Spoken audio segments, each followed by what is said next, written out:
Hello and welcome back to This or That with Kobe and Jack, live and presented by Verizon.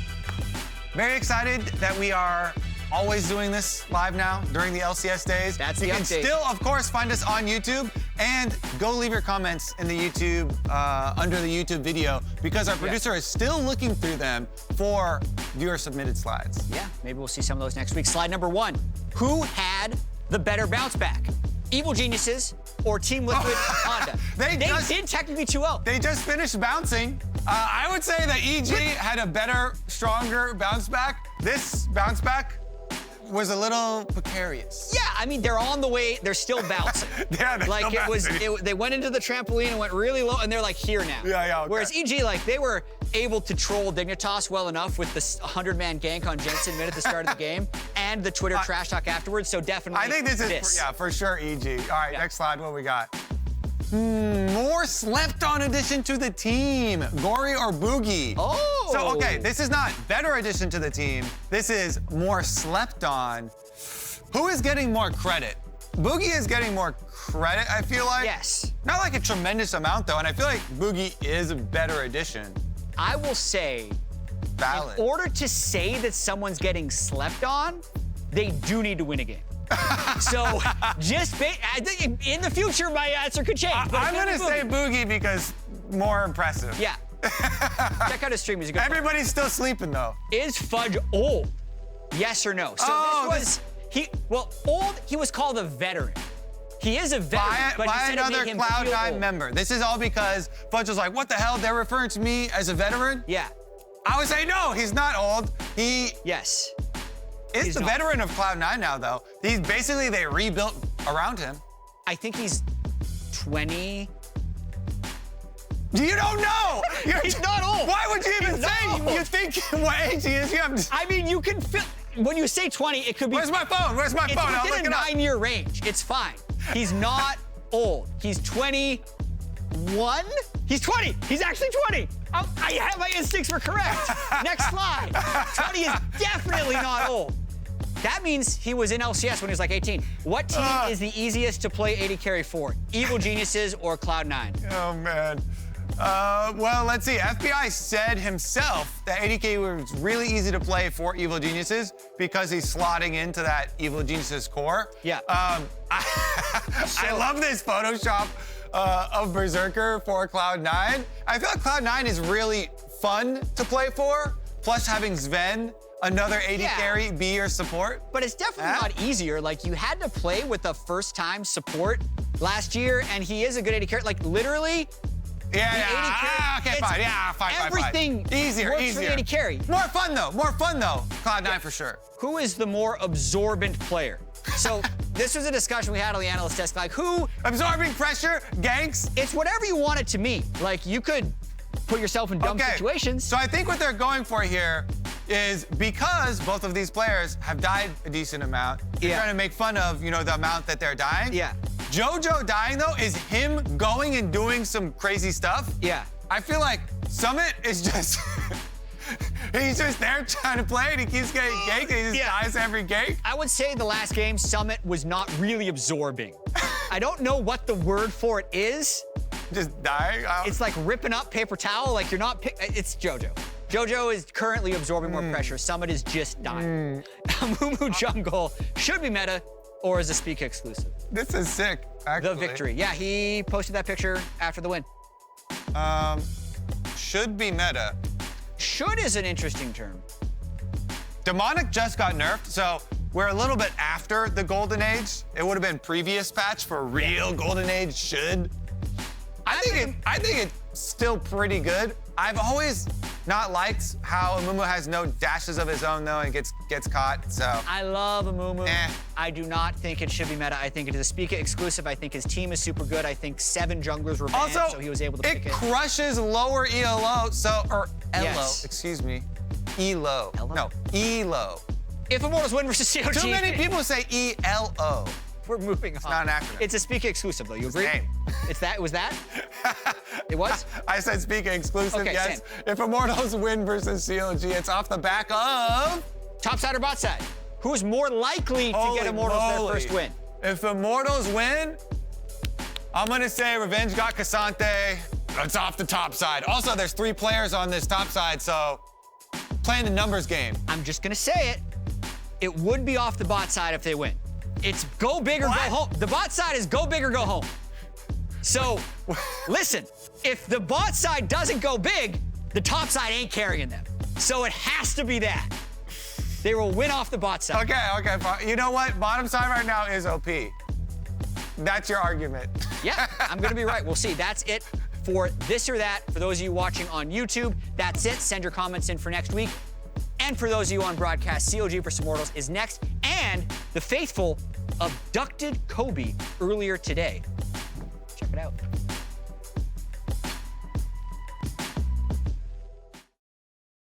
Sam Hartman Kensler. Kobe. Our most hallowed fan. You have come before the Council of Counterlogic to answer for your crimes. Why have you forsaken us? Forsaken? What do you mean? I had you 6th this season. That's higher than anyone else. 6 is a pittance. You know what would happen if I put you first, so. Kobe, this is your one chance to redeem yourself. Redeem? Are you kidding? I've always believed in you. I used to be you. I literally played for CLG. Excuses, excuses. The strength of your belief seems weakened. Are you not faithful? Faithful, faithful, faithful, faithful. Really? The chanting again? Didn't you already do that for the start of season promo? Do not concern yourself with our previous endeavors! Now, where is the faith? Right here! And what does it do? Remain? Then why are we 6th in your power rankings, Kobe? 2-0 opening week? Not good enough for you? Those are pre-season rankings. Only the faithful shall be rewarded.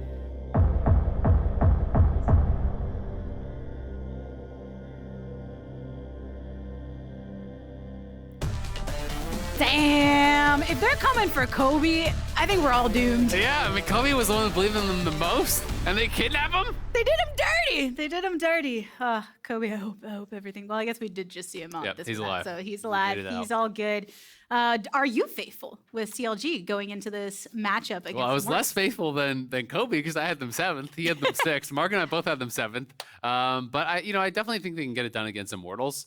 I do think, if CLG were to kind of overshoot my expectations, my expectation in the way that would happen was that they come out of the gates really hot because they're the only team in the league that has the same full roster from last year. So they have that inbuilt synergy. We saw that in week 1 with their plays around, I think, Poome's Ash arrows and the bait around topside and stuff, I think has been really, really working well. I think we've seen some really bright spots from CLG. We've seen some kind of consistent mistakes. To me, Dhokla, I think, has been having really great early games, but then can kind of over-aggressive and getting picked off a lot. And yesterday, they obviously struggled a lot in that game. That was not a really close one, but I definitely think they have what it takes to get it done against Immortals, who has just been struggling. Immortals really hasn't been getting much working, to be honest. I think that the slide we saw in this or that where they were talking about, if Immortals wins, what way is it? Kind of poses a question that I have about Immortals in general. When you are looking at them and trying to figure out where they're bringing these wins from, the fact that it's not an easy answer makes you wonder what they should be focusing on during these early weeks, trying to have a strategy that they can correctly rely upon and try and perfect to get some of that stability. Yeah, absolutely. And I think they just need some player to really be able to step up for them and try to get them wins. Try to be that player that they can put all those eggs in that one basket, right? You're saying they need some sort of strategy. Well, they need to have a player that they can really believe in first, I think, who can consistently create those advantages and hammer home some wins. They did have 2 really tough games in a row. Their one game against TSM that actually started out, they did create a pretty big advantage, but ended up kind of getting outscaled in that one. But their game against 100 Thieves was really rough, and their game against TL yesterday was also pretty rough. So we need to see them really step it up here and try to show us something. Revenge, I think, has had his moments as a carry, but hasn't always been able to hammer home any advantages when he's creating them. And I think they're kind of just missing that next step. See if they find any footing here against CLG, who are coming off of that tough loss. It was something where the tone seemed to be set once Fudge went for that level 1 invade onto Contractz to really set him back against Blabber. Fudge sacrificing his own presence in lane to do so. And maybe today, as long as CLG avoids moments like that, they can get a better footing under them. Well, I mean, C9 had such a good early game plan in that game, right? Because it was the level 1 invade with the Fiora that puts Contractz down, forces his flash. Now he's starting about a minute late leafless on his top side. And meanwhile, there's bot lane is already getting dove, right? So I just think that was such a high level of execution from C9. I don't think we're going to be able to see that same level from Immortals. So they are going to have more opportunities here. It is Lucian Nami for Fleshy and Tactical. You know, when you think back to how TSM was able to get some wins last year with Tactical, and it was kind of all eggs in the Tactical basket at times, you know, putting all their resources into him, trying to find wins there. So he has had moments in his career where, you know, all the resources have been given to him and he's been able to deliver. But it is going to be tough. We've been seeing a ton of Lucian Nami versus Zeri Lulu, and I feel like the Zeri Lulu largely has been coming out on top. Prince, I think, was kind of the exception, who, you know, played an incredible game on the Lucian Nami. But I just think that it requires, you know, much higher execution than that of the Zeri Lulu, who can kind of just chill and scale. You don't really have to create big opportunities for yourself. Mid-range of Lucian can create difficult situations if you don't know how to pilot him when faced off against the opposing comp. And CLG locking Maokai first is what allowed Immortals to bring the Lucian and the Nami, where a lot of times it's one's picked up over on blue side. You don't always get the lane together. Yeah, definitely. I mean, they're going towards that Maokai, still high prio on him. We have seen, you know, some nerfs on that way. Obviously, is affected by the demonic embrace nerfs and whatnot. But Maokai still, you know, really strong on 13.1b. And Lucian Nami, you know, both received nerfs as well, geared towards pro, but still getting picked a lot. So a lot of these champions are still hanging around. K'Sante obviously has been very, very effective. Immortals expecting them to just throw bans towards some of these tougher matchups up on top side. Fiora is a really obvious one, and then it's kind of Gwen or Jax, I think most people have been looking towards as really tough answers for that K'Sante. So likely to ban one of those away from Dhokla here as well. And on the other side, it's a mid lane ban here for Sylas, potentially a flex. We have seen a little bit of Sylas jungle as well. And I mean, when looking over towards that top side, you had mentioned the Jax specifically. And a lot of times with K'Sante, I know Fudge has spoken about saying, oh, Jax can do fine, other picks can do fine, and Immortals seeming to believe that on their own accord, decide to ban him away. Yeah, I mean, I think Jax and Fiora can both work well into it. It's kind of skill matchups, but, you know, if you can get a lead, you can definitely outscale and win in the side lanes, you know, if you're playing from ahead. But it's tougher to have success, I think, on those champions that is on K'Sante, because K'Sante doesn't necessarily have to win lane. You can just show up in 5v5 and be that frontliner for the squad, which can always be very, very effective. But I'm going to be interested to see, you know, what Dhokla brings out, if he can really have a strong performance into this. Gnar is another thing that a lot of people have been liking as an answer, but Gnar, Gwen, both wouldn't surprise me. Some people have been moving towards GP, but we saw Solo have a really tough game in that matchup earlier today, so I'm not necessarily expecting that one. Well, this would be exciting. Ooh, seeing the Kindred come through. Oh, so let's go! Kenvi getting one of the picks that people have been hyping up since he came into the LCS. Yeah, absolutely. I mean, he was kind of known for this in amateur, right? He had a lot of games on Kindred, a nearly 70% win rate. So that would all have been in the academy for the most part. I'm not sure if he actually ever played any games in LCS on the Kindred, but it has been getting banned against Pioshik nonstop. No one else has really been picking it or getting it banned against them, at least in the LCS, but we're going to get to see Kenvi bringing this out. Kenvi was an extremely hyped prospect, you know, coming up into the LCS because of his time with 100 Thieves. You know, really looked good in that amateur and academy scene. And it is, in fact, going to be the Gwen as the answer into the K'Sante, as well as the Irelia here as the answer in that mid lane. So very likely that's going to Palafox, but a blind Irelia against a Ablazeolive feels like pretty bold. And he's kind of just throwing down the gauntlet and saying, you don't have anything to punish me.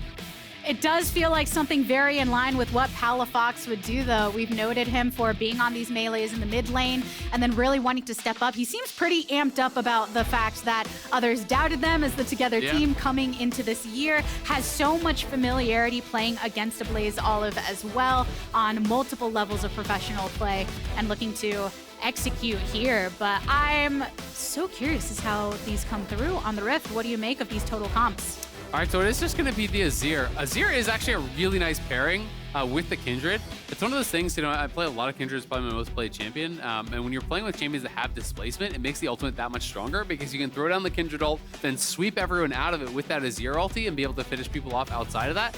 So that is very strong. There is some really good scaling, I think, on the Immortals side. But to me, it's going to be a pretty even overall. You know, with the first 3 picks, I would have said that Immortals was kind of a harder to execute comp because of Lucian Nami. But I do think that playing, you know, double melee soul laners can be somewhat difficult as well. And trying to fight, you know, with this triple melee top side, you know, on that CLG side, through a Cassante, through an Azir, through all these champions, I think can be very, very difficult. So I think it's fairly even overall from the draft. It's going to come down to which team sticks to their guns the most and plays the comp the way that they intend. Getting into the last game of this week, I am very excited and definitely want to talk about it more, Kenvi specifically, as we get into the game on the Rift, because it feels like when Kenvi first came through last summer and they were getting some of those bans of some of his signature picks and went immediately into the state of, let's experiment, let's pull him into a lot of the standard comps, let's try and flex the muscles and see the different ways he can play towards the team. And some have been wondering what happens if he just gets to unleash on one of his picks the way that he did down in Academy, the way that he did to garner the hype that he had alongside tenacity in the early portions of his career. Yeah, absolutely. And I did double check, so he didn't actually have any of his Kindred games played in the LCS. This would be his first Kindred game in the LCS. And, you know, as you're saying, you know, he does have that opportunity to try to have a pop-off game, and that's kind of what they're looking for. So maybe it's a little bit of Kenvi Unleashed, put him back on kind of how he made a name for himself, you know, on these carry picks and see what he can get done, because this is a team that needs someone to emerge as their star, as their carry threat, because they have been struggling in these early weeks of the split. And we will have to see how that coordination comes through for Immortals to set him up in that best light as much as possible. You called out how you can work the Kindred ultimate with the Lamb's Respite as well as the Emperor's Divide. And that's the kind of moment that can look beautiful or it can look awful if executed in a different way. Yeah, definitely. I mean, if you mess up any of those combos, it can be somewhat difficult. That one's not too bad to do. You know, if the Kindred ult comes down late, obviously that's going to be tough. Sometimes you want to use that Azir ult defensively as well. And if you're scooping someone in, then Kindred ults them and saves them, that's going to be rough. But I definitely think that they should have the communication down. You just almost always, you know, with this type of a comp, if you're playing Kindred with Janna or Gragas or Azir, you almost always, you know, want to try to get that ult down early on the Kindred. Seeing some aggressive trading. Techno's getting pounded by Poome. That was a nice blast of damage, so just enough to be able to be in range of some of these autos here. And that is one of the things that we're seeing in this matchup that we've seen time and time again. Yeah, absolutely. I mean, Lulu has really heavy level 1 power, but the concern here is that it's a Doran's Blade start for Zeri. So Zeri only has the 1 potion. It's already been used. And yes, they got the cleanse off tactical, but heal is still available for Fleshy, and Nami can actually sustain you back up. So if Zeri can't push this in, it could be tough. But Palafox fully passive stack. He's looking for a Blaze. What he's wanted to do when he took this matchup, gets so much damage onto Ablazeolive to force him to pop some of that sustain. But Palafox is looking to harass and aggress. Yeah, Palafox, you know, when you're playing these melee versus ranged matchups, you've got to play aggressive. If you only sit back and farm, you're just going to be poked off the wave time and time again. Then you're low. If you don't have all-in threat, you basically have nothing in these matchups. And now Contractz, he's pulled into the tower! Showing in the bot line, goes in for the root and has to back up. Luger taking so much damage. Under the cover of these bushes, he can survive. But that was a lot of summoners blown, both on That's a Fleshy. good flash on Luger if he's not careful. If he gets a Q through the wave, like, he could just die. They're trying to reset this so heavily. Will they hold the wave? They should hold this wave 100%. Yes, they're going to take a lot of damage, but then Fleshy can reset. And you can just hold this wave until the next one comes in here and then try to thin it out a bit. Poome and Luger are going to stay around as a result.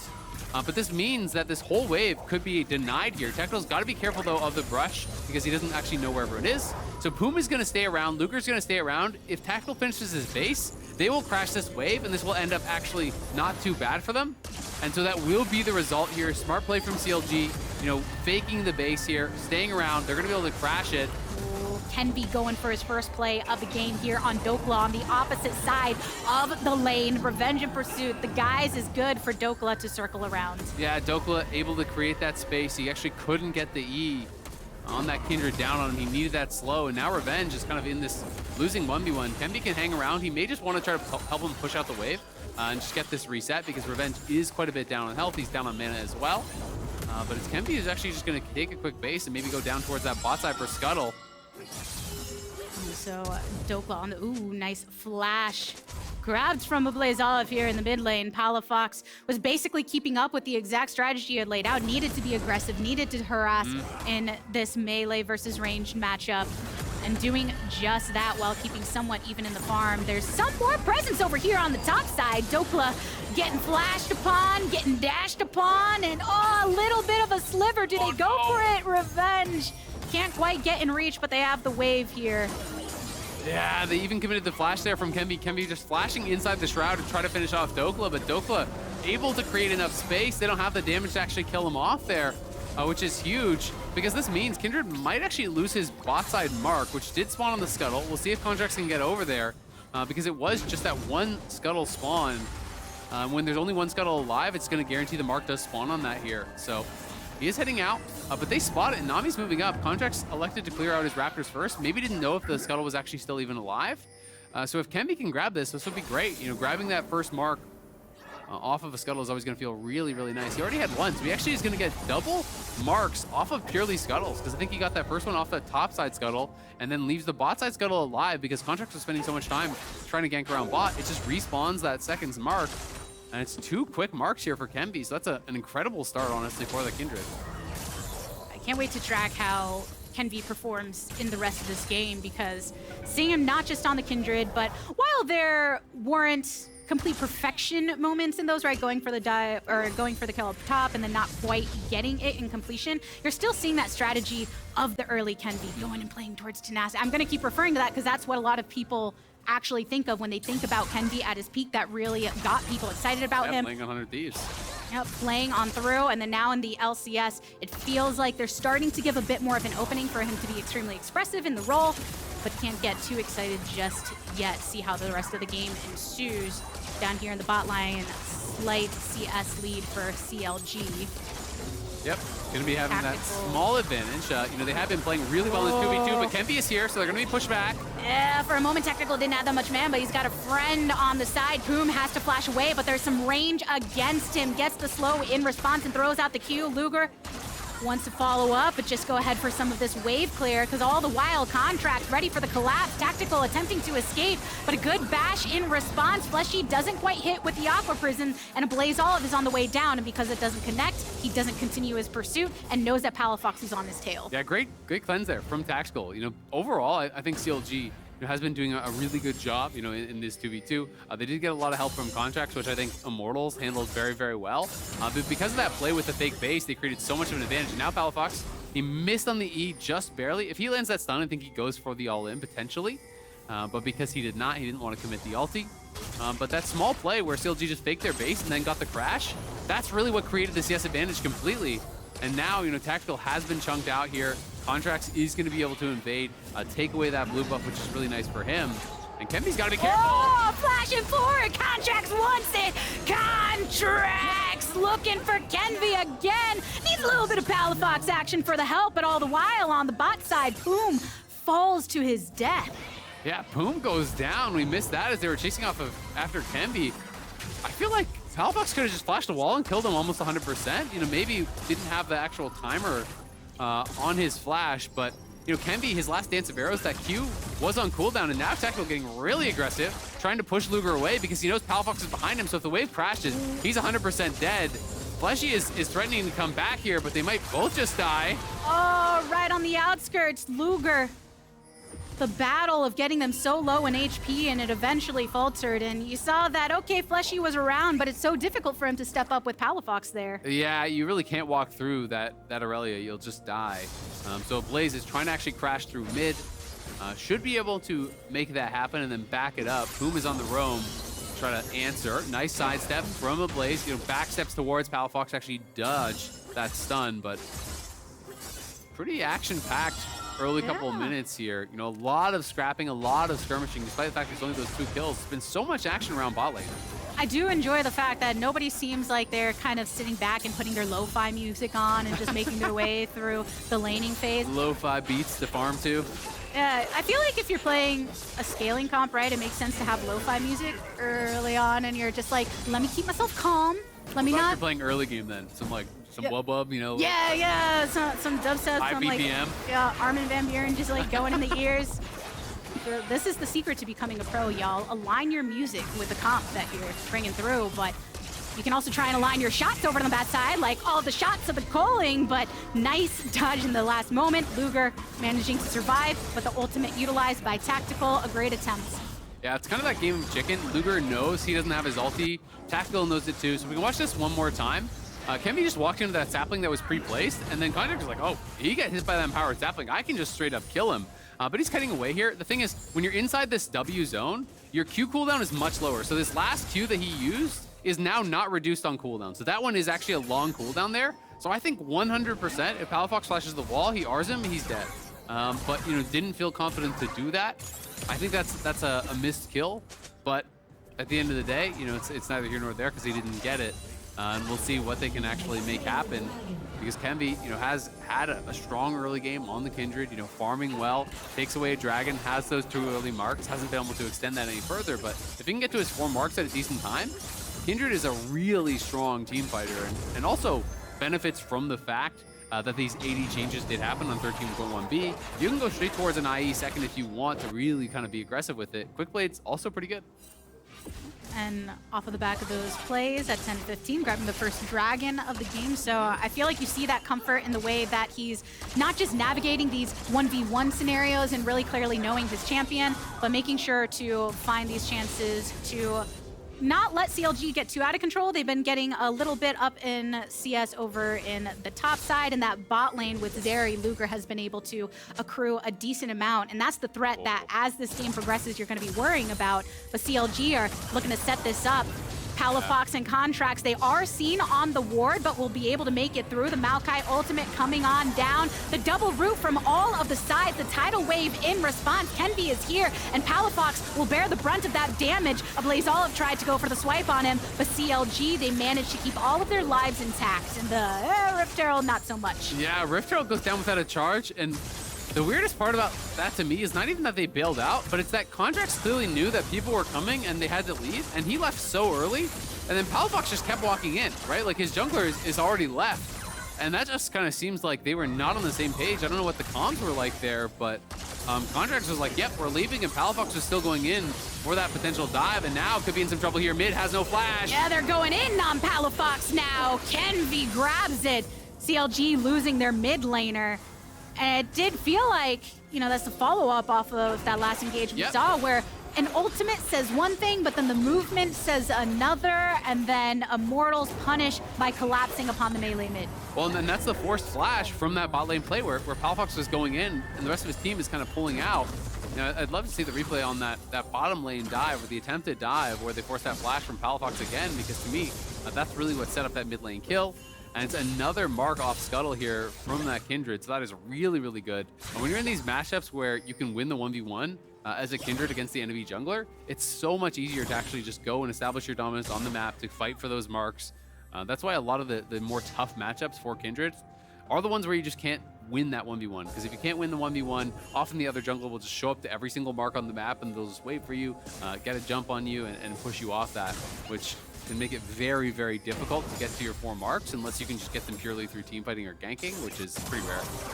And that difficulty felt not as much in this scenario as you're calling out. When you're a kill ahead, you've been able to make it through your jungle more safely because of that. And starting to become a formidable opponent here. Immortals grabbing. It's not quite at 1K yet, but for a while, CLG were the ones with a little bit of gold lead in their favor, and now starting to see it slightly swing. Yeah, absolutely. You know, they are out to a decent lead, and they have that early dragon. So, you know, Immortals, I think, definitely the underdogs in this matchup here today, but looking really good. Revenge gonna go in, and he's gonna get caught. On Contractz to try and make the play. The root doesn't get the needle work on one, and the attempts to run it back, but Revenge takes damage on the second throw, but still can remain under this turret. They do manage to break through a plate. Yeah, Revenge, you know, was able to get close enough back to the tower that I didn't really think that was going to happen. And then again, it seemed like there was a little bit of miscommunication or hesitation from CLG's side on, are we fully committing this? Are we not fully committing this? You know, are we going to go back? What are we doing? Because the Bramble Smash from Contractz actually knocked him back towards the turret instead of away, unfortunately. And that definitely makes it difficult. But Revenge going to be able to complete that Mythic, TP back, and just push in this wave. Dhokla likely close to completing his Riftmaker as well, and that's where things get a lot more difficult for these tanks in this matchup, where the stain gets really high. So we can watch this one more time. And we see on the minimap, we know that Azir is coming, and that is known. And look at Contractz. Contractz is already left. Contractz is already out there, and in goes Palafox, right? So it's like, there's a lot of, I think, confusion on what was happening. Contractz ulted, and then they realize, oh, Azir is coming, and he just insta leaves. And Palafox spent another, I don't know, 4 or 5 seconds walking forward, looks for the ult, then he's kind of caught out, has to flash, and because he had no flash, he immediately gets ganked mid and dies, right? And that does cost them quite a bit, so CLG definitely going to want that one back, but they are completing some key items here. Blade of the Rune King done in mid lane. Demonic Embrace just got finished in jungle. Riftmaker just got finished in top side. Shield Bow just got finished on bot side. So both teams now, mythics and first items really coming through for pretty much everyone. Some of the gold beginning to accumulate for the majority of the members of Immortals, with Luger shooting above the rest, though, because of that farming focus he has been up to. And Immortals looking to get the second dragon here. CLG still spread across. It doesn't look like they want to contest this yet. It's not really till soul points that you start feeling some of that pressure. But Tactical wants to go in on it. Tidal Wave thrown out as well. So Immortals using a couple ultimates there on the extended pursuit, but they get the objective, and that's what counts. Yeah, I mean, CLG really is not down much, but I don't know. They just look really out of sorts to me today. You know, they didn't want to contest there, or at least Contractz didn't. Contractz is farming his Krugs, but again, why is Palafox standing behind the pit if they're not going to contest? Why are you not just pushing out mid lane and denying a wave, looking for a little bit of chip damage on the tower or something, right? So it just feels like Contractz and Palafox, but also, you know, other members of CLG are clearly having different ideas about what the correct play is in the moment, and they're not really seeming to be able to get aligned on it. So a bit concerning watching this CLG game. It feels like their coordination was such a strong suit for them in week 1, and here in week 2, it's definitely not seeming up to par. I think this is what makes CLG sometimes, oh, they try to go for it. Ablazeolive using all he can to get on out. Enough distance before the polymorph hits in. Dhokla slammed by Revenge, but they know the rest of the team is here. But yes, looking at CLG as they focus down on this Rift Herald, it's what makes them difficult to evaluate, because you see some moments where, oh, their coordination is so on point. Look at Dhokla basically pointing where they should be ulting, but never mind, let me pause on that thought. Palafox at the whim of Fleshy and Tactical on top of the Aqua Prison he goes, tries to get a bit more of that durability with the Defiance, but eventually falls, and this tower is ready for teetering. Yeah, trying to look for that 1v2 play, almost got it, but Tactical has a flash available, flashes back, and Palafox gives up another death, and the tower goes down anyway. So, you know, maybe reaching a little bit farther, trying to make up for some of the previous mistakes. You can get in that mindset of, okay, I've got to get something back. I messed up earlier. I've got to make a play here, and that can put you in a precarious position where now Immortals, all of a sudden, it's a 2K lead. They're up 2 dragons to none here, and you know, that 4th mark will be coming in here pretty soon, likely for Kenvi if he doesn't already have it. So things going to be getting, I think, kind of tough. First turret in favor of Immortals as well over on that bot side, which is tricky when you see that CLG are really hoping that Luger will be in a position to carry late in the game. Yeah, we can see this one more time. You know, he is full health, he goes in, he does land that initial stun, and then the ulti there, nice flash from Tactical. You know, ulting backwards there is, I don't think that's like inherently wrong or anything from Palafox, but I think if you ult out towards the right, it's a small thing, but then the only way he can really flash is almost like back towards your turret, which would be kind of, I think, advantageous. So potentially, if he angled the ult differently, maybe could have taken down Tactical, but tries to go for the big play, not able to make it happen there. Immortals bot lane had the summoners, and gonna be able to get that kill. But I do want to continuously see that attempt, always going for the big play, and we're at that point where you don't want to be reserved too early, and seeing how close it was hopefully gives Palafox a bit more hubris when he tries to go later on. But Immortals, the thing is, with the pressure that they have been able to allot themselves, they can rotate out this bot lane. Tactical and Fleshy now bringing some of that power towards mid to push up the wave, and the team can start joining together once more. Yeah, it's kind of interesting as well, you know, to speak about the Lucian. It's very atypical now on this patch to actually see this build. This feels like an old build that we used to see more, where it's Gale Force, Rapid Fire, you know, they get this rated Dirk for the early power spike, going towards that. but this means it's going to be a very delayed Navori or IE, right? We've been seeing almost exclusively Navori quick plates as that second item. So the earliest it can be is like 3.5. Contractz though, maybe going to get caught. Sweep on a Contractz, but he returns a favor onto Ablazeolive. They set their sights on Poome, who is the first of all, had to use the wild growth on himself. And Dhokla teleporting in, but it's a loss of the support and Revenge pushing over on the top side to punish that teleport. Yeah, going to be able to push in there, get quite a bit done. You know, Kenvi is doing a lot of damage at this point. You know, has the early mythic complete. Looked like he was going towards potentially a Black Cleaver here second. But generally, this build from Lucian was like super kind of early game, trying to power spike really heavily, go straight to Dirk, rapid fire second, go into Collector third. I don't expect him to do that, but if he does, it means his quick plates are going to be so late. So maybe he's going to go IE instead or something. I'm not sure. It's just kind of like not the new build that we've been seeing.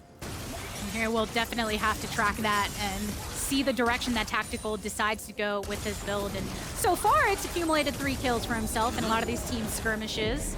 And CLG, having acquired the second Rift Herald, can drop that down here in mid. They couldn't get the charge on the first, so this will already be more value for them to break down a little bit of that gold lead that Immortals have brought, but unfortunately cannot finish with the charge. Yeah, I just need one more auto on it, so they should be able to pick that up later. CLG really want to get this dragon. They don't want to allow Immortals to just get 3 straight, but Immortals don't seem like they really care about the dragon. They're just going to try to push out towards mid, you know, get the pressure there, and they're actually pinging over towards Baron. They do have crazy Baron damage. With double AD plus Azir, there is that threat of just starting it up. But, you know, they do have the blue orb on it, and Immortals maybe going to look for some sort of a pick here. Hard to do, though, when you're playing against Zeri and Maokai, honestly, because it's so easy to just constantly throw saplings in the brush, and the empowered laser can also reveal you in that brush as well. The temporary affording of sight for CLG is enough for Immortals to not be able to commit to a play that they seemed ready to do as they awaited in that brush. Revenge spent a lot of time pushing that wave over on the top side, and then does have the teleport available, so he can continue those efforts on the opposite side of the map now. Yeah, and Revenge, you know, hasn't really had to join with the team. It's just been a complete island for Dhokla and Revenge, just kind of chilling, farming back and forth. We saw a little bit of pressure on either side. You know, the early gank from Kenvi, not able to get a kill on Contractz, then on Dhokla, and then Contractz comes up there. They couldn't get the kill onto Revenge either. We'll see when these two players want to start actually grouping. Nice trade here from Revenge, though, as lands the full combo, gets the pullback, hits the W stun. If he lands this, he might go all out.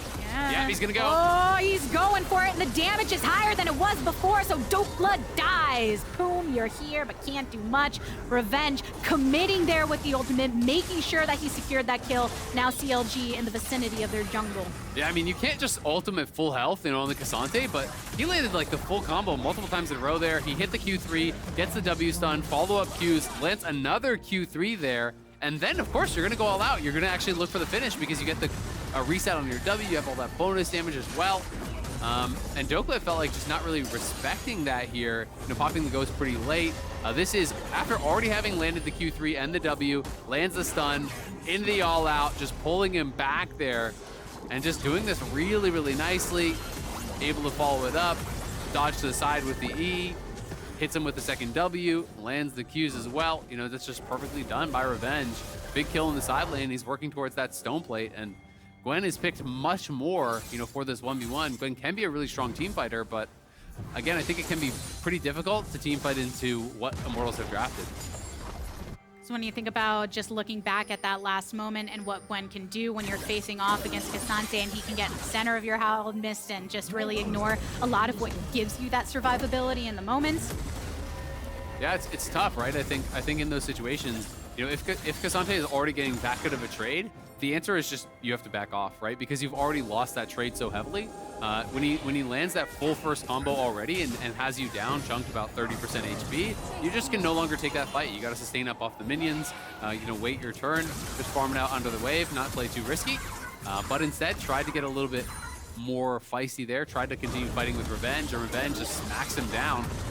Feeling himself a bit when he can come back down here to clear that additional wave. Still has a teleport at the ready, while the majority of CLG and IMT are over on this top side. Baron has been up for a while. Immortals holding a 4.5k gold lead for themselves.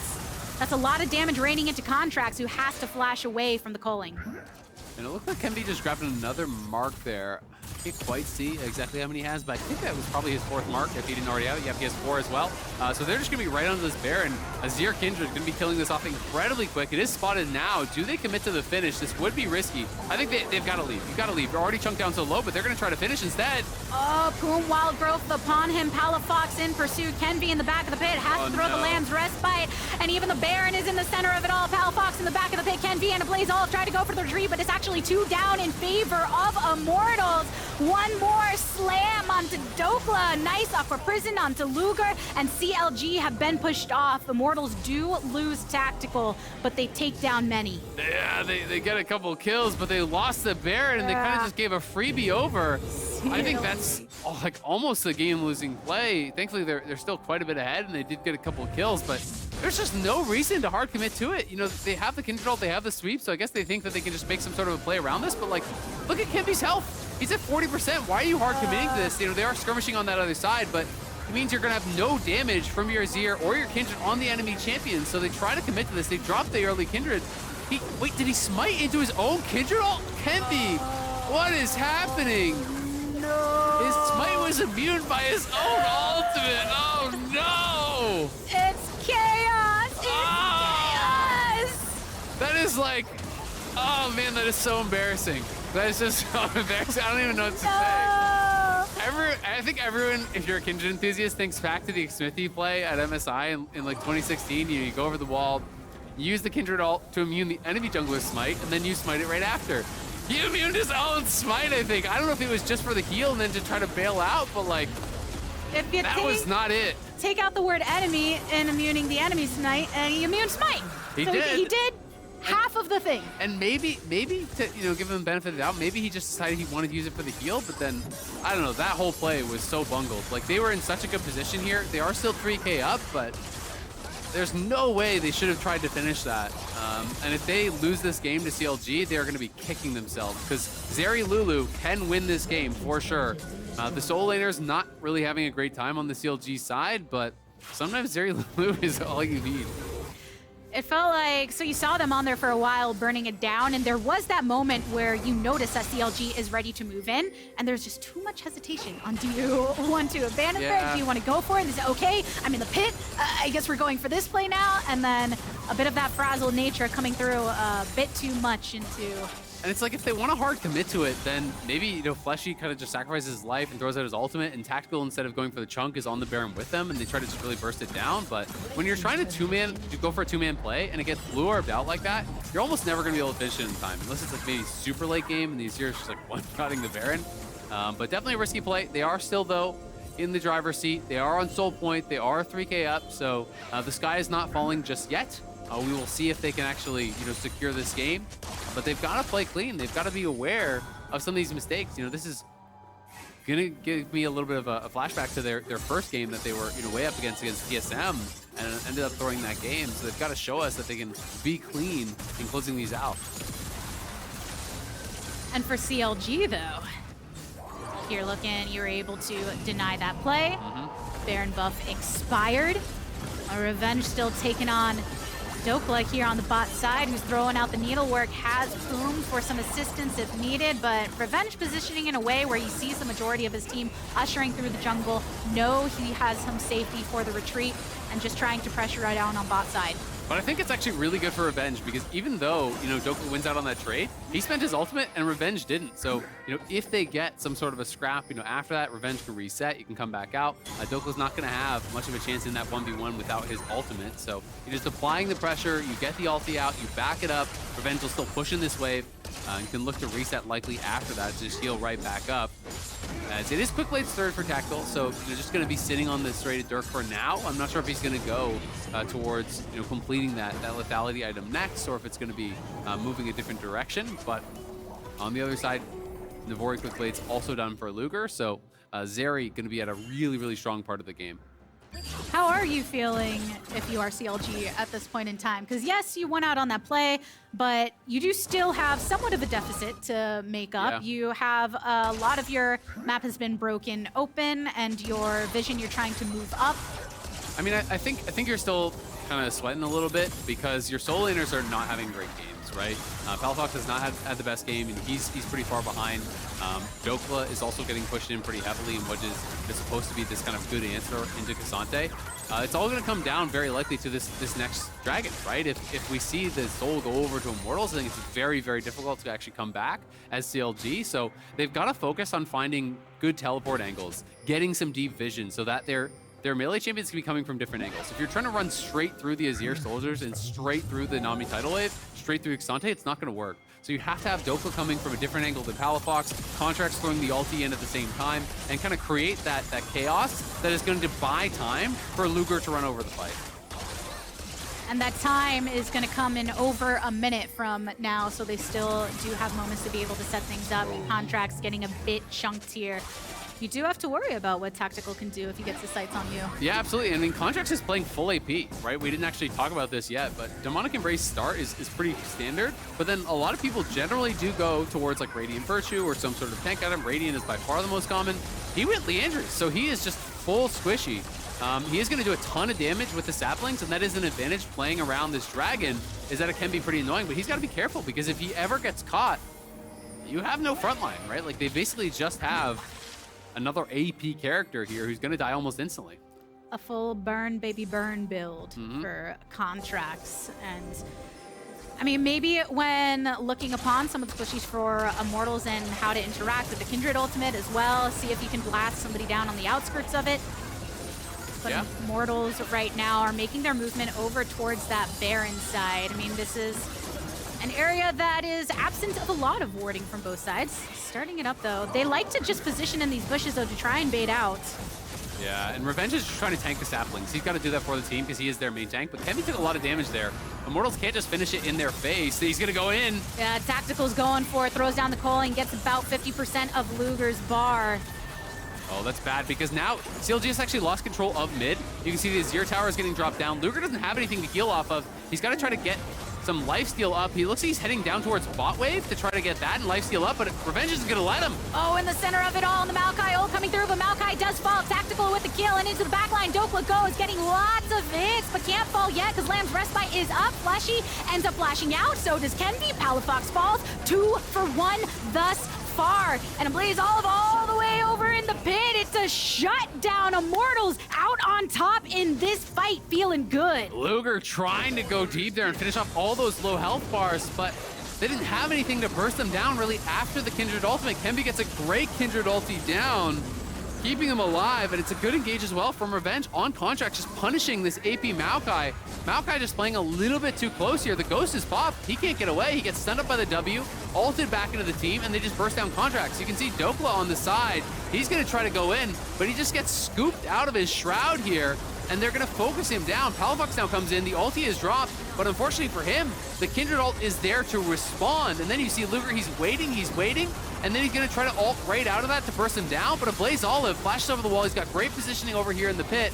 Fleshy and Kenvi are able to get away on that top side of your screen over there, and as Luger goes forward, he's kind of just in this 1v3 by himself. Ablazeolive, gate keeps Poome away, kills him as he tries to reconnect with his carry, and now that is Ocean Soul for Immortals, Baron as well. They've got everything, and this K'Sante is just going to be a brick wall. Immortals feeling good off of that one. Yeah, the way that you see that Maokai burn down, and it feels like when you don't have that tank to kind of buy that time, right? Just a bit more of the timing you need for the rest of the team to be able to rain down that damage was, yeah, I can throw out that ult originally, but then nothing to be able to follow up. Yeah, it's really tough, right? And that's the thing. When you are playing this AP Maokai, you can't get caught, but they're just going to go in, and he's just going to be dead. Again, the blast is so good. Immortals, they are going aggressive on this one. Luger is putting out the flash so he can circle around back into the base, now at the side of his support once more. CLG have to focus on just getting out the canyons and the Baron push that's coming on through, sending Dhokla over towards that top side. It's bounties right now for CLG while Immortals take down the tier 2 bot. I mean, it's going to be almost impossible, I think, at this point. The push is never going to end. That's the problem with Ocean Soul. You just hit a minion, you heal right back up. They have the wave in bot, they have the wave in mid. 2 inhibs guaranteed to go down. We'll see if CLG can defend the Nexus here. Contractz is up in 10, but they can just continue moving forward. It can become that never-ending push if they want it to be. Kenvi, though, is pinging over for a mark, so gonna go for a 7th mark. That would be the 2nd range upgrade of the game here. You can look for revenge, but there's no shot you're killing him. Immortals happy with what they got here, want to take the reset, just continue to build upon their itemization, try to guarantee this win, because they are very, very close towards doing it. Making the controlled move, because look how that jungle is also lit up in the favor of Immortals. Whenever you get to this point when you've knocked down so many turrets and you get there first when you're aggressing alongside those Baron waves, it gives you such an opportunity to set up just in that way, which means CLG, not a lot of freedom in the way they can move. Gonna have to pair off before they make any foot forward. Yeah, and it's so tough when you're playing, especially these kind of compositions, right? You're playing this triple melee topside. You need to be out split pushing, you need to be able to create pressure, come from different angles to actually expect. And when you're pinned into your base and you have no vision, as they are, all you can kind of really do is just run straight at them, which just doesn't work with this comp, right? And you know, Contractz, when you're playing full AP Maokai, you need time to actually poke away with him with the saplings. But these last 2 fights, he's just getting engaged on and dying instantly. So, boom! Oh. We'll just go back to the fountain for now, but Immortals got exactly what they wanted. You throw down that damage and we can take another tier turret, throw up the Azir turret as well. And Immortals, in the way that they backed off after getting those 2 inhibs, they clearly know the power that they have with these pushes, the lack of power for CLG without being able to set up that wraparound positioning, so they have no problem venturing on forward. Kind of that back and forth like they got now. Dhokla tried to look for the angle, gets rooted back. There's a route over onto Revenge, soaking up the majority of it, and Contractz goes in before it, flashing out. The Nami wave as a result, and Vanguard's Edge also for Palafox trying to get the kill, but Kenvi goes down. 1-for-1 trade thus far. Ablazeolive duking it out with Luger over in the fountain side, but CLG, they only have their bot laners remaining. They only took down 1 in the process, and Tactical, even though he flashes forward for the kill, Luger manages to dish back a bit more damage. Can they keep the pressure off though? Immortals stunned up, get it done. Luger falls down. Poome, you are a Yordle, my friend, and people in this game like to kill Yordles. So they do just that, turn their sights back over on the turret. After a lot of doubt from those that witnessed the losses of Immortals, now finally... He's spamming the CLG logo. Fleshy! Welcome to the LCS, Fleshy. Your emote game is on point, my friend. Yeah, they're gonna take him down. Dancing on the well there, dancing on the fountain, spamming out the CLG emotes. Immortals get their first win of the season. A big one to build some confidence for them. It's definitely nice to see Kenvi playing the Kindred. Had some really good moments. I definitely had some head scratchers, some ones you didn't want back. But overall, you know, a good performance, I think, from Immortals, something they needed to have. Wanted to see them have a little bit more stability. Wanted to see them, you know, showcase someone that could maybe step to that forefront and kind of be a star of the team, be a carry of the team. You know, Revenge took more of that kind of backseat role in this one, you know, playing that tank top. But honestly, the Soul lanes did outperform both the CLG Soul lanes. Tactical had some really good moments on the Lucian. I think was able to create, you know, a lot of good plays for themselves. You know, we've seen some Lucians do really, really well. Like Prince, we've seen some really kind of falter and not be able to find those plays. And I think Tactical was able to find a lot of aggressive moves, a lot of good plays, actually chunk people out or knock people down. But definitely concerned for CLG. I feel like they just looked so out of sorts in this one. They looked so kind of uncoordinated. Felt like they were making a lot of kind of split calls. And it's just such a step back from what we saw last week. It's what I get at when talking about why it's difficult to evaluate this team, because you see those high highs when they're coordinated and you think, all right, shut the F up. You know, they really are punching above where a lot of people have them ranked. And then you see a game like this where, okay, there's not enough consistency in their synergy to be able to perform on that level that you want from them to really punch up there. But I think the way, or the reason we talk about them in this way is because we're looking for this team that is stuck together to really make waves in this first round robin. Yeah, absolutely. I mean, I think that's where they kind of have their biggest advantage, where they've spent all this time practicing together, you know, all last split and everything, and they stayed together. Some of these teams don't even have their full roster here yet. You know, FlyQuest is still missing a player. Dignitas is still missing a player. So this is their time to try to kind of dominate. And in week 2, it was definitely a big step back. But Immortals, baby, pulling out the victory. Kindred for Kenvi. I'm sure we'll see it again one day. But for now, let's hand it on back over to the LCS Lounge to close out our day. Thank you so much, Gabby and Azael. Unfortunately, we don't have a way to get an interview with Immortals after their first win. We're slacking. Yeah, we will get one. We promised for one of you, probably the poggers from that game. Space Fleshy. Space Fleshy. Space Fleshy. We'll explain that one another time as well. First, let's pull up our Samsung SSD Fast 5 for this week. Here we go. I gotta point out Bang. something. Huhi on his Caitlyn absolutely smurfed that game. Even though we lost, he was popping off #1 in item transformation.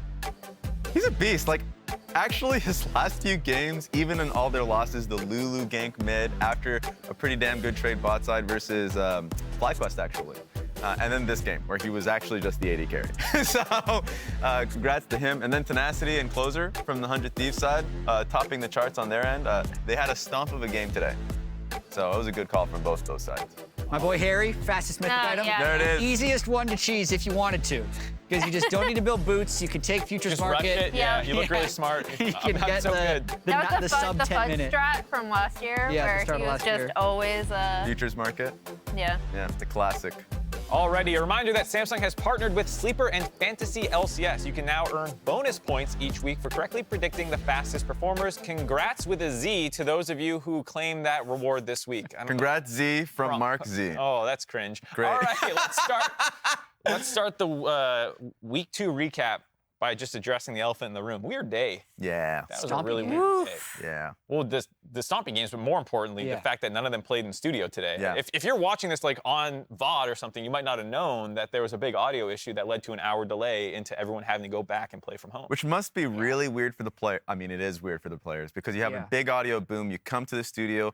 I'm sure a lot of them get makeup done and they're in the whole, like I mentioned it much earlier on in the day, like everyone going through their routine. Blabraz typically has his music in and just vibing. And then, guys, we got to head back. You're Yeah. like, okay.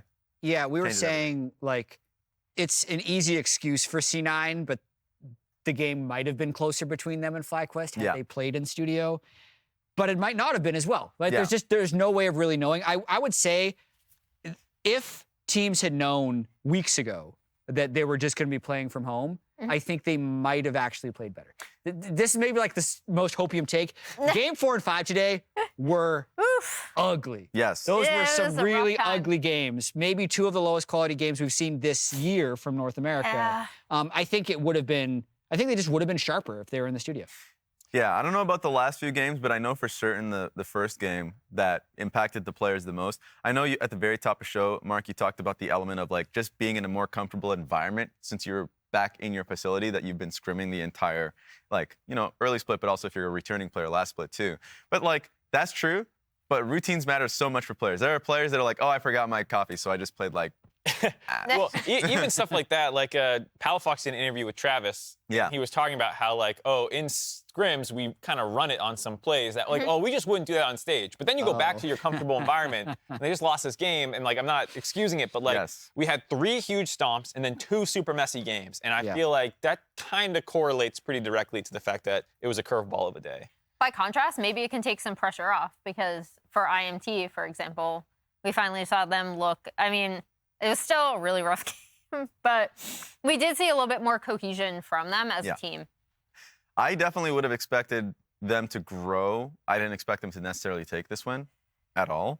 But knowing how it was really close versus TSM, that they had a huge winning angle, like they were just ahead of the game early on and then just made 2 critical mistakes that threw that for them. I was like, they have to get better. But I had to check myself because I said the same damn thing last year with the IMT. And I was like, guys, they're getting better. They're just in winning positions. They're just about to end and they throw it all away. So I was like, I should check my opinions on that. But finally, they take the win. It was not easy. It meant that there was a bit of a barren throw. Oh my God. That was that rough. play. Kenvi, Kindred ulting on the Baron, and then smiting the Baron before his own Kindred ult expires. Just like, Yeah. But then they won. So no one, it didn't happen. You know what? Fine. You get the dub. You just never VOD review that game. Yeah. You have those sometimes where you walk away from the game, you go, we got the win. Let's never Voice do of that Men again. in Black, just yeah, flash your forget that eyes. happened. Let's get Korean barbecue. All that right. would legitimately be a game that I actually wouldn't ever want to bring up again. Like if I was Immortals. We had a game with Curse where we had an 80-minute loss to Complexity, if people remember that. Yeah, It was yeah. for a period of time the longest game in LCS history. We didn't really VOD review it, but we did rewatch the ending at some point. Just like laugh at ourselves, you know, like just to like get over it, have a good time. Speaking of some of these surprises that happened this week, what was the biggest 180 that you can think of? There were a couple 2-0 teams that started dropping some games, some 0-2 teams like Team Liquid that went 2-0. What's the biggest turnaround? I'm going to go with a positive one because I'm sure there'll be plenty of negative ones to come. But I really liked what I saw from EG this week, actually. I think that Evil Geniuses, when we found out the changes they were making, we were like, okay, why would they pick up these players? Specifically, I'm thinking FBI because they wanted an AD carry, and I think they wanted someone who is, or they needed an AD carry rather, and they wanted someone who's a little bit more lane dominant. I think he slots right into this team. And not only that, but with the way the meta is right now, it's actually really important to have a bot lane that can either absorb pressure and lose gracefully enough that if they're on something like a Zeri where they're not automatically getting pushed super early, that they can bounce back and win team fights, or they can go toe-to-toe in that 2v2 with like really, really hard pushing bot lanes. And I think it fits in really well. And we finally saw that this week, where week one was, I mean, their players talked about it, but it was pretty shaky for them both games. Yeah, they lost the CLG game, and they kind of, I feel like their early games have been good the whole year, though, because their very first game they played in week one, they won early game, through mid game, won the game.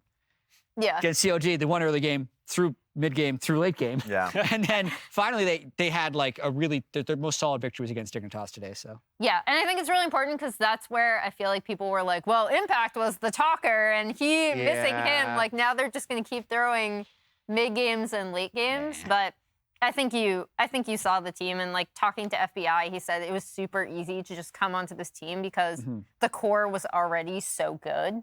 So yeah, I don't know. It's cool to see. It's one of the reasons why I put EG so high preseason. I put him number 1. Same. You're crazy. Same. Yeah. What? Really? You guys were both EG number 1? Yeah, we Yeah. were. Oh, you guys are Yeah. Crazy. Okay. They're currently not number 1, but they will be.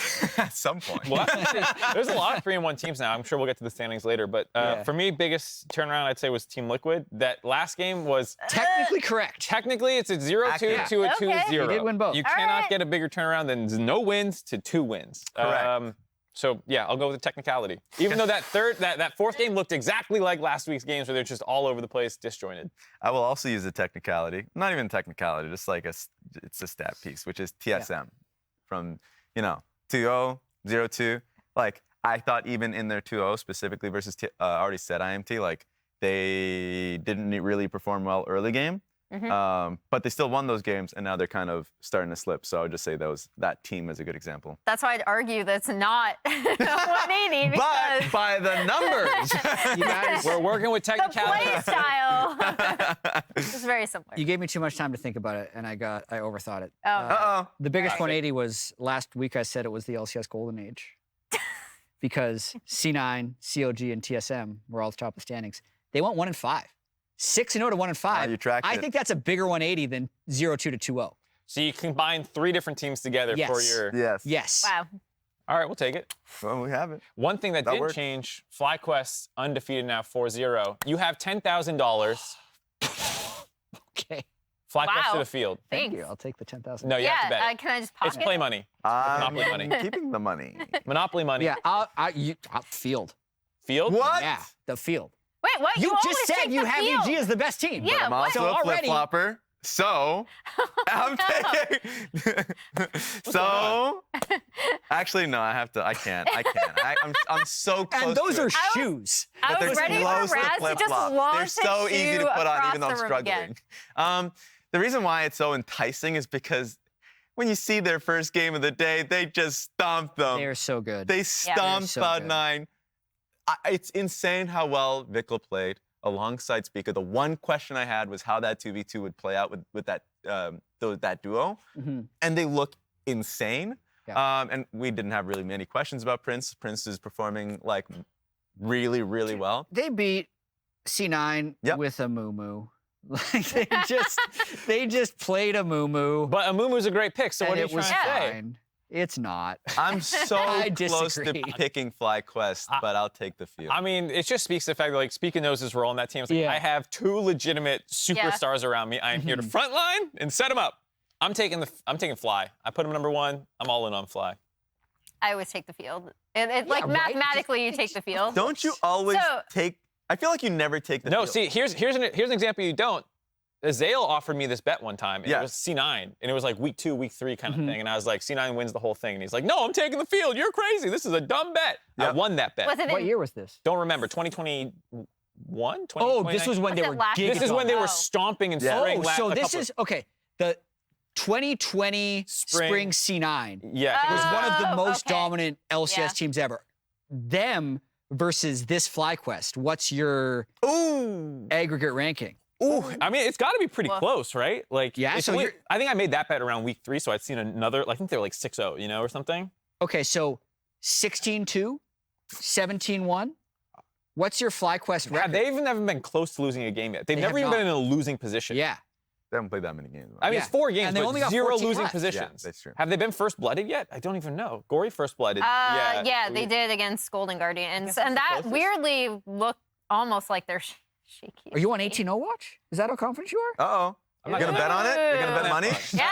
I'm a sane and reasonable person. Okay. $10,000 handshake? Yeah. No, I'm not.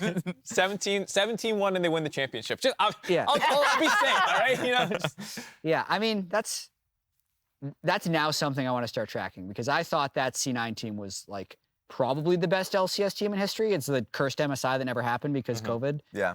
So we never got to see the full manifestation of that team. Even in Summer Split, they were still winning all their scrims as they imploded on stage. So it's like you never got to see that team. And I wonder if that's FlyQuest. They never pick UniGP. there also might have been some details wrong. I don't remember exactly when I made this bet with Azael. It was probably It that. was probably that. Yeah. Anyways, moving on ahead. Your MasterCard player of the week is... Prince! Yeah. You never clap, chat. I Yes. thought you wanted me to say it. No, I wanted you to join in on the clapping.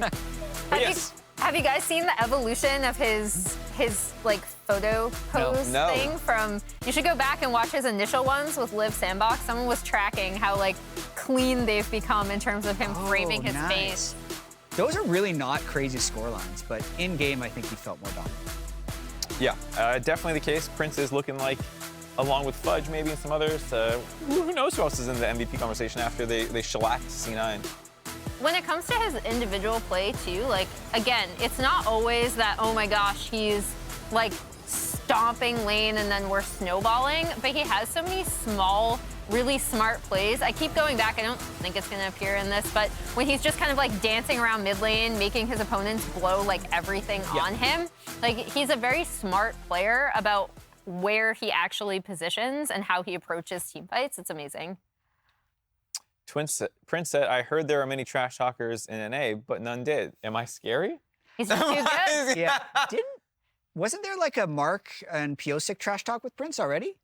Was there? No. Well, there was just the Piosik saying that, like, oh, I'll retire if I lose. to Yeah. Fly, Yeah. but- And then It's kind of Prince trash is the talk. one trash talking. Yeah. I feel like he's the one just firing shots off. Yeah. A lot of to his Keep it own up. teammates. But so it's at least he's bringing the fire. I mean, I'm looking for some collision courses between, like, him and Double-Lift and stuff. Yeah. Yeah. If I were to say, because like these votes are always interesting. So congratulations to Prince just immediately getting this on his second week in the LCS.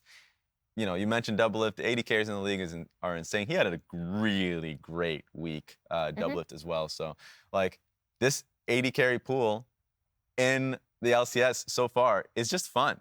We just saw Yan. We're talking about Prince and Double-Lift. And on top of that, Berserker. So like the pool that we have right now, at least at the top Put some echelon. FBI in there, dude. Get some. Oh yeah, and FBI. I knew I was missing somebody. FBI as well, who's dominating alongside Vulcan. Like those core players, I think, are going to really be shining for the next few weeks. We're gonna get a lot more player of the weeks in the bot lane. Definitely going to be the case. We'll have to pull up the standings, though, and see exactly where we land at the end of week 2. FlyQuest remains the sole undefeated team. A little bit of a pack there at 3-1. Another pack at 2-2. Immortals, the 1-3, and Dignitas and Golden Guardians still searching for their first win. Moving ahead to the schedule. Bring it up. I don't know the schedule. I can't ad-lib. Bring it up. There it is. Oh! All right, Classic. pretty big games next week. We got FlyQuest versus EG. Fly. Yeah. Yeah, that's gonna Damn. be really good. 100T versus TL. Man, I really want to see the platonic ideal of what this TL team could be. Like, I want to see it. They did not have the game that I just watched with them in it is still in my mind. It's not great, Ideally. but I'm looking at that match. Ideally not Summit jumping in. Sending in. That's what I would appreciate. Whereas for, like, you already kind of mentioned FlyQuest EG, that one's beautiful. So I think we have a lot of great games there. I'm probably going to be looking back at a lot of EG games, just studying them, because yes, I think the biggest tick of the box for me is Jojo Pian playing a lot better.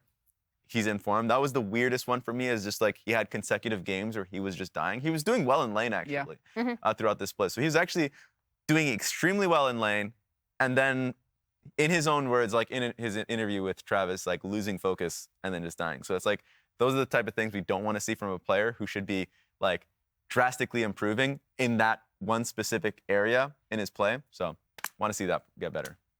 All right, well, that's going to do it for us here. LEC starts tomorrow at noon Eastern, 9 a.m. Pacific. The Salt League NACL starts tomorrow at 1 p.m. Eastern, 10 a.m. Pacific. That's it.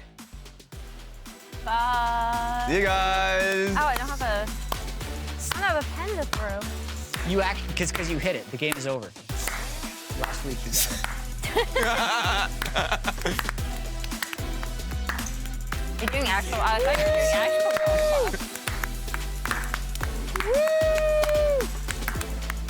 I want to go home. Yeah. Cut the tape, please. I'm leaving.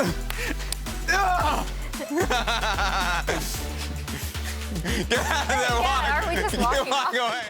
Looks like we're gonna get a full-on fight here. Nice bandage coming out from Spica as Diplex tries to get away. Dhokla flashing back over the wall now. Spica ready to counterattack. He's used both bandages now. E2 from Dhokla. The Silas damage is there. It's first blood over to FlyQuest. Impact trying to fight off to the side while Dhokla is enduring Fudge's assault. Now Impact jumping back over the wall there with the all-out. Looking to isolate Blabber over the wall. Comes Spica. It's gonna be a killing spree for Dhokla.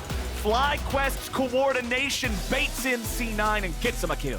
Inspired throws the ulti over the wall. They're gonna find Biofrost, Chains of Corruption, locking down. Santorin drops next. Jojo looking to get away there. It's tough. Armit jumps in, goes for the Q3. We ain't gonna find it. He tries to survive. No, everybody's already dead. You didn't even get to see those health bars.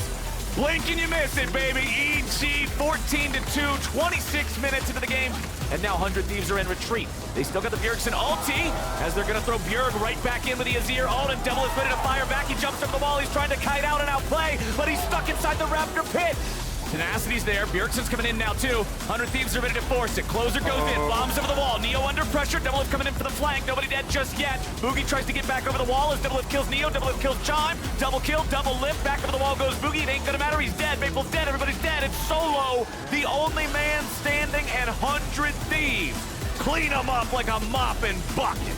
Summit still strong with World Ender intact. Stun onto one, and Stixay is down. 2 eliminated for Golden Guardians. The CC's just too good. Jan going for the Feather Storm. Everyone in Golden Guardians backs up behind it, but it's not enough. Team Liquid set up Jan for the double kill. And Previous big fight, he was actually top damage. Their TP, this is like a solo TP. What is Summit doing? That's an int. Summit, That's a huge int. where'd you go, bro? Palafox in pursuit. Kenvi in the back of the pit has to throw the Lamb's Respite, and even the Baron is in the center of it all. Palafox in the back of the pit. Kenvi and Ablazeolive try to go for the retreat, but it's actually 2 down in favor of Immortals. Revenge isn't gonna let him. Oh, in the center of it all, the Maokai ult coming through, but Maokai does fall. Tactical with the kill, and into the backline. Dhokla goes, getting lots of hits, but can't fall yet because Lamb's Respite is up. Fleshy ends up flashing out, so does Kenvi. Palafox falls. 2 for 1 thus far, and Ablazeolive all the way over in the pit. It's a shutdown. Immortals out on top in this fight, feeling good.